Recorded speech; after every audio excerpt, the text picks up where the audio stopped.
एक बड़ी खबर आ रही है। आम आदमी पार्टी के नेता योगेंद्र यादव ने पार्टी के सभी पदों से इस्तीफा दे दिया है। योगेंद्र यादव ने पीएसी और हरियाणा के प्रभारी पद से इस्तीफा दे दिया है।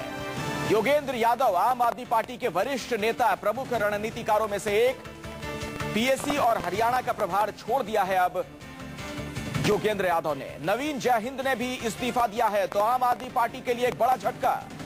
योगेंद्र यादव के साथ नवीन जयहिंद ने भी पार्टी के सभी पदों से इस्तीफा दे दिया है। आपको बता दें कि योगेंद्र यादव ने गुड़गांव से चुनाव भी लड़ा था, जहां से उन्हें करारी हार का सामना करना पड़ा। यही नहीं, आम आदमी पार्टी को पिछले चुनाव में जिस तरीके से झटके लगे, उसके बाद से पार्टी के अंदर दो तरह के सुर सुनाई पड़ रहे थे। क्या कुछ कहा प्रशांत भूषण ने, इसी बाबत आपको सुनवाते हैं।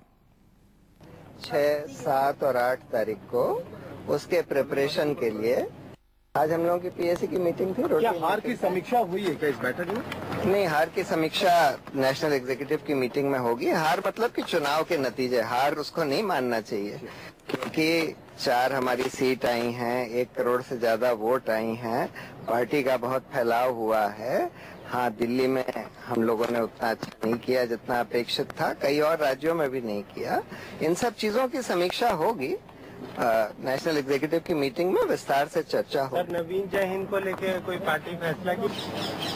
तो प्रशांत भूषण को आपने सुना, उनका कहना था कि हार के कारणों की समीक्षा होगी, लेकिन आम आदमी पार्टी के लिए एक बड़ा झटका है।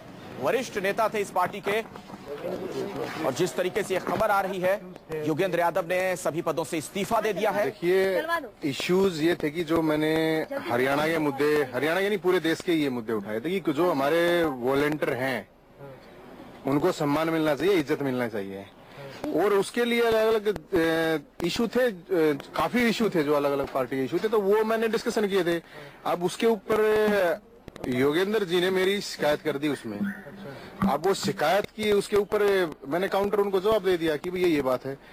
अब वो क्या रिएक्शन करते हैं क्या नहीं मुझे नहीं पता, लेकिन मेरा जो इशू था वॉलंटियर को लेके इशू था, और जो भी प्रॉब्लम थी वो मैंने उठाई थी वॉलंटियर की तरफ से कि भाई पार्टी में ये समस्या है तो इसको सोल्यूशन करना चाहिए। अब उस चीज को लेके और उस ऑर्गेनाइजेशन को लेके हरियाणा के संदर्भ में भी योगेंद्र जी ने शोकॉज नोटिस भिजवाया था। हालांकि मैंने ऐसा कुछ भी नहीं किया था जो उन्होंने शोकॉज नोटिस भिजवाया था। अब उस चीज के ऊपर मेरे को पता चला कि ये कह रहे हैं कि भाई अगर नवीन के ऊपर वो आप लोगों ने कार्रवाई नहीं की तो मैं रिजाइन कर रहा हूँ। तो पार्टी ने से रिजाइन कर दिया क्या? नहीं, मैंने नेशनल एग्जीक्यूटिव से मैं नेशनल एग्जीक्यूटिव मेंबर था, और मैंने ये करके कि भाई अगर योगेंद्र जी को इतनी प्रॉब्लम है, मेरे से इतनी प्रॉब्लम है, मैं योगेंद्र जी से पहले 4 साल से पहले से लगा हुआ हूँ यहाँ पे, अगर प्रॉब्लम है तो भाई उनको रख लीजिए आप लोग नेशनल एग्जीक्यूटिव से। मैं अपना एज ए वॉलंटियर बन के काम करूंगा।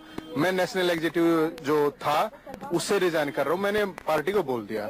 अब वो पार्टी को देखना कि उसका क्या। आपने अपने पदों से रिजाइन किया है कि योगेंद्र जी ने अपने? नहीं, मैंने भी दे दिया है। आपने रिजाइन दे दिया? जी, मुझे जो जानकारी है दे दिया जी, उन्होंने भी दे दिया जी, पीएसी से भी जी।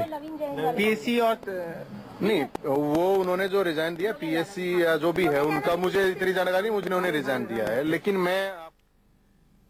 तो नवीन जयहिंद को आपने सुना, और उनकी बातों का जो मतलब है उससे साफ तौर पर यह जाहिर होता है कि पार्टी के अंदर आपसी मतभेद अपने चरम पर है। सीधे आपको लिए चलते हैं न्यूज रूम। हमारे साथ वरिष्ठ सहयोगी राजीव रंजन इस वक्त जुड़ चुके हैं। राजीव, तात्कालिक वजह क्या बताई जा रही है योगेंद्र यादव का इस्तीफा? देखिए अखिलेश, सबसे पहली बात है कि बहुत सारे आम दर्शक इस बात को नहीं जानते होंगे कि नवीन जयहिंद कौन है। ये भी हरियाणा से आते हैं और आम आदमी पार्टी के संस्थापक सदस्यों में अरविंद केजरीवाल के नजदीकी। और मूल बात यह है कि ये भी हरियाणा से आते हैं और योगेंद्र यादव को हरियाणा की जिम्मेदारी दी गई थी, और नवीन जयहिंद से योगेंद्र यादव का बहुत दिनों से इधर बीच झगड़ा चल रहा था, जो काफी बढ़ गया था। आज जो बैठक हुई थी उसमें ऐसा दोनों में तकरार हुई है। उसके बाद योगेंद्र यादव को ऐसा लगा है कि नवीन जयहिंद के खिलाफ जैसी कार्रवाई होनी चाहिए उस तरह की नहीं हो रही है, तो उन्होंने अपने सारे पदों से इस्तीफा दे दिया है। योगेंद्र यादव आम आदमी पार्टी के आइडियोलॉग के तौर पर देखे जाते थे। तमाम प्रेस कॉन्फ्रेंसेस देखी या बड़ी घटनाओं पर, अभी हाल ही में शाजिया इल्मी ने जब इस्तीफा दिया तो सबसे पहली प्रतिक्रिया योगेंद्र यादव की तरफ से आई। सारी बड़ी प्रेस कॉन्फ्रेंसेस योगेंद्र यादव करते थे, तो एक तो वो राष्ट्रीय प्रवक्ता थे, दूसरे वो राष्ट्रीय नेशनल एग्जीक्यूटिव राष्ट्रीय कार्य समिति के सदस्य थे, और तीसरे वो पीएसी के भी सदस्य थे। तो इन सारे पदों से उन्होंने इस्तीफा दे दिया है। हालांकि जो तकरार हुई है, जो झगड़ा आम आदमी पार्टी के बीच में हुआ है, उसमें नवीन जयहिंद ने भी, जो कि राष्ट्रीय कार्य समिति के सदस्य, उन्होंने भी अभी अपने इस्तीफे की पेशकश की है।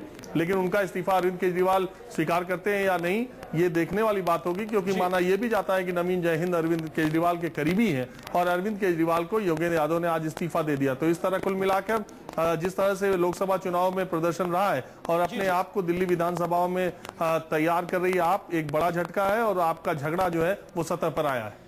लेकिन योगेंद्र यादव की अगर बात एक बार फिर से की जाए राजीव, तो एक वरिष्ठ नेता, आम आदमी पार्टी के प्रमुख रणनीतिकारों में से एक, ऐसे में उनका इस तरह से इस्तीफा देना आम आदमी पार्टी के लिए कितना बड़ा झटका माना जाएगा?